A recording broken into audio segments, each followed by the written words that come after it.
They asked her a question they thought would break her.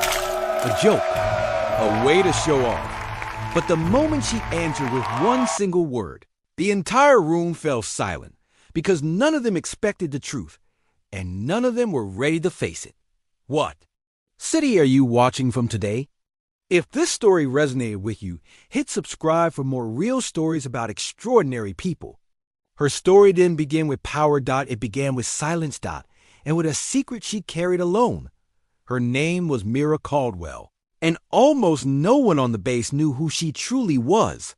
She walked through the training yard dressed like any other newcomer. Her uniform plain, her sleeves rolled, her expression calm, almost forgettable. The rookies saw her as one of them, someone fresh, inexperienced, someone they could tease to make themselves feel stronger. But she wasn't there to impress them. She was there to observe. To understand. And to stay invisible, as she had done for most of her life. Myra arrived on a quiet winter morning, the sky still bruised from the cold, the wind pulling at the flags hanging from the pole near the mess hall. Most soldiers were either too tired or too busy complaining about drills to notice the woman walking past them with steady steps. She liked it that way. She always preferred to enter a room without casting a shadow. But even invisibility has limits. And some people insist on dragging light toward the one person who tries hardest to stay unseen. That moment came on her second day during PT warm-ups when a group of SEAL rookies spotted her standing alone, stretching near the benches. They nudged each other, exchanging grins filled with arrogance and insecurity disguised as humor. One rookie in particular, a tall, loud recruit named Tanner Briggs, smirked as if the world existed purely for his entertainment. He jogged toward her with his buddies behind him, a pack hungry for some kind of dominance they hadn't yet earned. "Hey, new girl," he called out, loud enough for half the field to hear. "You look lost. You even know where you're supposed to be?" Myra didn't answer.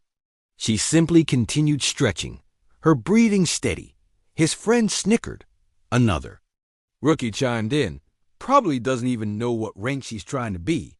Maybe she's aiming for laundry duty." Mira stayed silent, and her silence bothered them more than an insult ever could. Tanner folded his arms, stepping closer. "What rank are you anyway?" He asked. The way he said it wasn't curiosity. It was a challenge dressed as humor, a joke meant to humiliate. Myra calmly tied her hair back, her expression unreadable. They waited. A few seconds. Then longer. Frustration grew on Tanner's face. "You deaf or something?" he barked. Myra turned slightly, finally acknowledging them. "You want to know?" she said softly. "Yeah," Tanner scoffed. "We're dying to know." Her eyes met his. Calm, unshaken, eyes of someone who has seen storms. These boys couldn't even imagine surviving. Admiral. Just that one word. And the world paused. The rookies laughed, but the laughter cracked halfway. Their expressions changed as reality hit them like cold water. The base had rumors about a high-ranking officer arriving under anonymity to evaluate training programs. But they never imagined she would look like this, quiet, unassuming, almost too calm.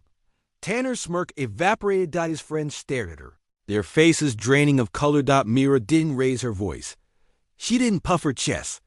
She didn't even move. She simply repeated, "Admiral Myra Caldwell, Fleet Operations." The last two words shattered whatever illusion of superiority they clung to, because Fleet Operations wasn't just a title. It was a realm only a few ever stepped into, a rank known for commanding not just teams or battalions, but entire branches of strategy, defense, and wartime decision-making. And standing before them was the youngest admiral in modern naval history. But the rookies didn't know that. Yet. Not fully. Not the depth. Not the pain. Not the reason she hid her rank. That understanding would come later, after a long road filled with lessons they never asked for but desperately needed.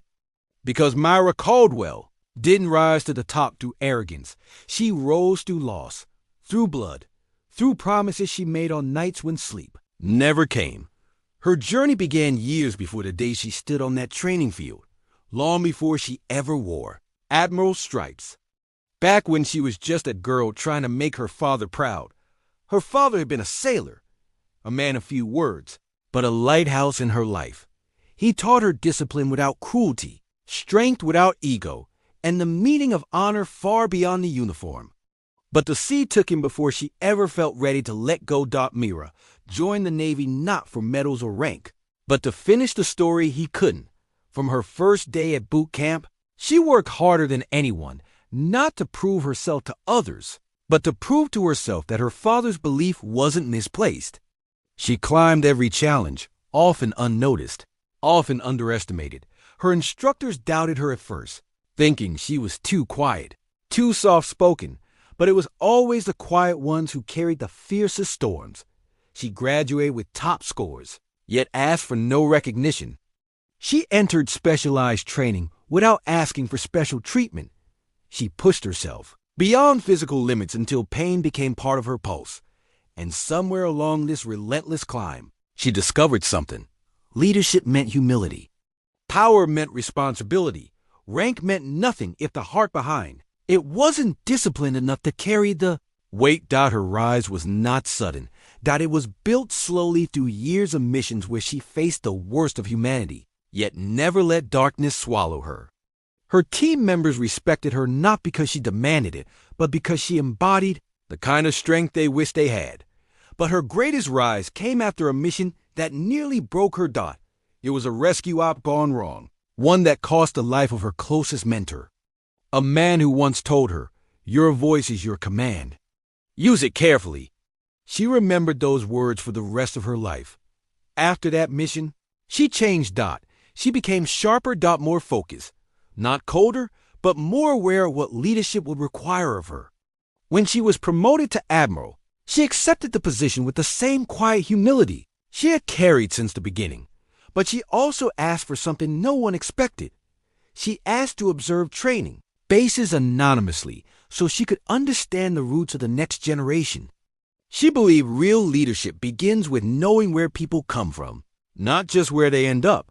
That's how she ended up at that base, standing in front of rookies who mocked her, not knowing she held the power to rewrite all their futures. And she was about to, after Tanner and his friends froze. The training commander approached, saluting quickly when he saw her. The rookies looked ready to melt into the ground. "Ma'am, Admiral." We didn't know," Tanner stuttered. Myra studied him for a long, uncomfortable moment. "Does respect only apply when you know someone's rank?" she asked. Silence dropped harder than a hammer. "No, Admiral," Tanner whispered. "Good," she said.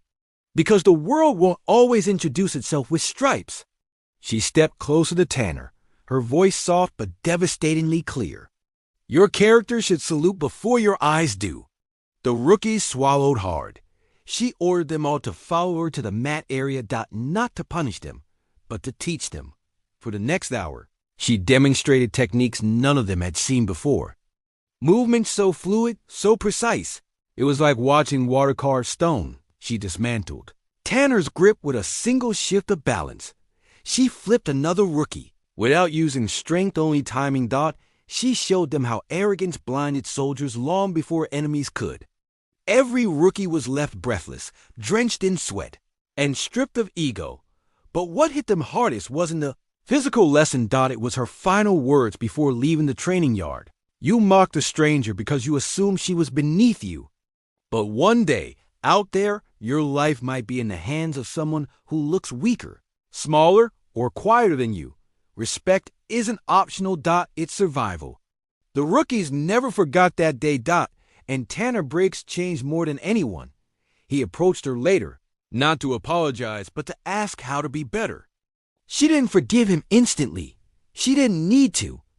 What mattered was that he was willing to grow. Myra always believed that broken pride could be remolded into discipline. Weeks passed, and the rookies trained harder under her shadow. Rumors spread across the base about the mysterious young admiral who taught lessons without raising her voice. But Mira didn't care for rumors. She cared about the legacy she left behind. And when she finally prepared to leave, Tanner stood at attention with the others, posture rigid, eyes steady. "Thank you, Admiral," he said. Not out of fear, but out of respect earned the right way. Myra nodded, then turned toward the exit of the base, her steps calm as always. But before she left, she looked back only once, not at the buildings, not at the flags, but at the rookies standing straighter because of her. And she realized something. Her father once told her without words, true rank is carried in the heart long before it appears on the uniform. She left the base knowing she had changed something inside those young men.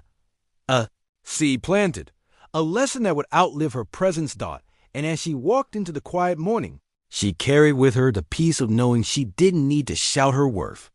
She only needed to live it, because sometimes the most powerful word is the one spoken softly, Admiral, a word that once made rookies collapse in shame. Now became a reminder of the strength found in humility. What did this story make you feel? Where are you watching from? Subscribe to Soul Relief Stories for more real stories that heal the heart.